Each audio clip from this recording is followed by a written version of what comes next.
Howdy all, this is Shane. Welcome to the In the Blues Tone podcast, episode 5. Today I'll be joined by guitar connoisseur Ross Helmot, who is a professional guitar teacher. He also has worked with beginners, intermediate players, and he also teaches professionals how to learn and apply theory to their playing, as well as lots of other things, including breaking bad habits. We're going to go over a whole bunch of different things with Ross, and it should be a lot of fun and insightful too, because I know for myself I get in bad habits when I play, and that's one thing that I want to ask him about is what's his approach to maybe breaking these habits, as well as applying theory, and does applying theory sometimes inhibit your actual guitar playing, or does it do nothing but make it more musical? So we're going to get into those topics with him, and he'll be with us very, very soon. A big thanks for all those who have tuned in to the podcast over the last few episodes. I really appreciate it. If you'd like to listen to the whole episode, head over to iTunes and just punch in the Blues under podcasts and it will come up. Otherwise, you can listen from my website at guitarpedaldemos.com. We're going to go ahead and give Ross a call and get him on the line. So I'm joined now with Ross Helmot from rosshelmot.com.au. He's one of my favourite guitar players in Melbourne, and he's also a professional guitar teacher as well. So how are you today, Ross? Yeah, terrific. Thanks, Shane. Thanks for asking. How's yourself? Yeah, doing well, thanks. And thanks for being the second guest on the podcast. I appreciate your time. No problems there. Now, we had a list of some cool things to have a chat about today, and one of which I have to dive into straight away because I get asked for tabs more than any other question or comment I get is, do you have a tab for that particular lick? And I always say no. Yeah. One of the things that you mentioned is why tab is evil, and that intrigued me, so I thought I'd let you explain that. Yeah, I see the same stuff a lot on YouTube and things like that, and why I don't do tab stuff, and some guys get a bit upset with me about it, but music's about hearing. It's about listening to things. And so all of the really, really good players, how they've got to be really good players by listening and working things out. Now, it's not that important that you get it right. It's just important that you actually start the process. Mm-hmm. In fact, some of the really great music that's been made by people is by actually making stuff-ups when they've been listening to something, and it ends up being part of their style. I mean, I think a classic example is Danny Gatton, where he plays this sort of crazy fast sort of lick that he got from Les Paul. He didn't realise for so long that Les Paul actually multi-tracked that. So Nice.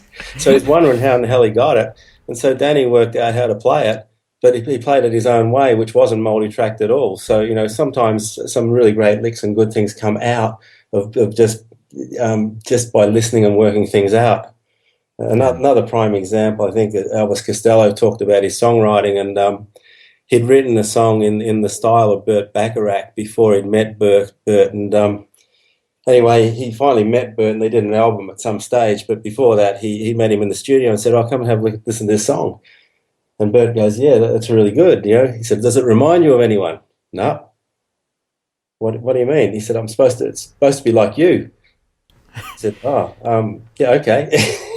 The thing is, the point is he got a style and got a way of playing by doing that. Now, getting back to my point on the playing side of things, I see this on YouTube and stuff, people's comments, "Oh, can you send me a tab on that? Can you send me a tab on it?"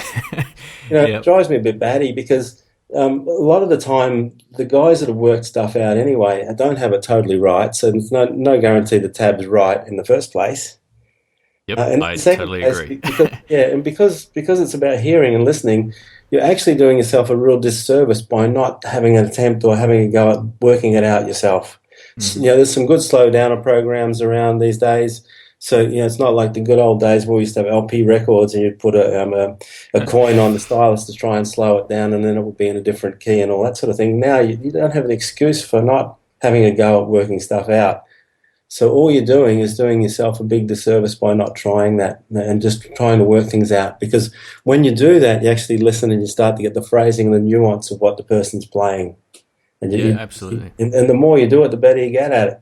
And you develop your ear. So people often say, "How do I develop my ear?" Well, you develop your ear by listening to stuff and working things out. So To me, tab is that. That's why I say, tab is evil. It's actually taking away your ability to learn properly. And it can also make things more complicated as well. I remember Yeah, I learnt Sultans of Swing a long time ago, and I learnt the first couple of licks from the intro a particular way from a tab, and not only was it not right, it was just the way it was written out made the licks way harder than they actually could have been if I yeah, just moved them back somewhere or forward. Can't remember exactly right, but what happened. But I showed Carl it, and he's like, "No, play it here. It's like 10 times this is easier." how I it was like, works. Yeah. "Wow, yeah, this is great." Well, that one Yeah, in particular, I mean, once you just realize it's just a D minor chord, the bar chord, and the fifth fret, basically, and then you're off and running.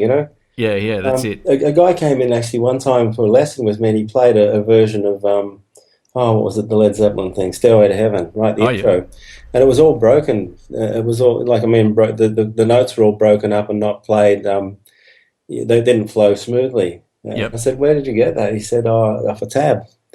And so I mean, look, when you're doing a tab, you're obviously better off listening to the piece properly and getting the nuance from that. But you don't get right inside it until you actually try and work out exactly what they're doing. yep, yep. Yeah. Now, you're also lucky now. You've got a lot of video too, because sometimes you don't know where the guy's playing it. Because on the Yeah. guitar, you've got a lot of different spots you can play something. But at least you can reference the video a bit and see, oh, okay, he's playing up around the 10th fret. So I can start playing up there and try and figure it out. Yeah, that's how I learnt the majority of what I know. Was watching DVDs of guys playing and just listening and working out what I could at any particular point of development and not going beyond it. I felt like anytime I pushed myself too far, or if I listened to something and I couldn't quite work it out and I could find a video on it, it always made it a lot easier to learn. That's been a huge help for me over the years, just having a visual aid as well as Yeah, I think being the able to visual listen. aid's really good, mate. I think it's really helpful. It sort of reminds me back in the good old days before we had a lot of this information. A lot of the players, learnt to play from passing ideas around. Sitting around the campfire or whatever. Like the Yeah. old gypsy players would pass the art on to their kids. They'd be Mm. playing around the campfire and then showing them this or showing them that. I mean, Indian music kind of works that way. The music of the sitar is like an apprentice system. They Yep. don't, they don't actually have written music at all. It actually works, like a master and apprentice, and he shows there's certain sort of fundamentals that you have to learn. Cool. And Cool. they get shown that, and then they spend a long, long time trying to master it. Hmm. Yeah, it's a never-ending learning process. Music as well. Hey. Absolutely, Yeah. there's always some more stuff. Yeah. Yeah. I heard a funny quote on YouTube. There was this really good like metal style play he could shred with the best of them. And he goes, when he got bored, he went and learned country music because it was Yeah, more of a challenge. I was like, wow, that's interesting. that's great. He does that too, because there's so much you can gain from every style. Yeah. And Yeah. I just keep looking at stuff all the time and go, oh man, I've got to learn that and I've got to do this, and it's actually trying to bring it back into usable chunks or workable chunks. It's a hard thing sometimes, because there's just so much great stuff that you want to do. Yeah. Yeah. No. Absolutely. Absolutely.